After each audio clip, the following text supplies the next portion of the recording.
আমরা ইতালির তুরিন শহর থেকে পাহাড়ে উঠছি ট্রেনের মাধ্যমে। এক ধরনের বিশেষ ট্রেন পরিচালনা করছেন, যা প্রায় 11 কিলোমিটার ট্রেন হবে। আমরা এইভাবে উঠব, যদিও বোঝা যাচ্ছে না যে রাস্তাগুলো কতটা ভয়ানক। যা ওই মানে আমরা যখন এটাকে পরিমাপ দেখি তখন এটা বুঝতে পারি আর কি।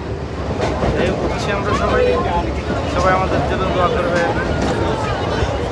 আমরা এখন সমুদ্রপৃষ্ঠ থেকে ভূপৃষ্ঠ থেকে অনেক উপরে।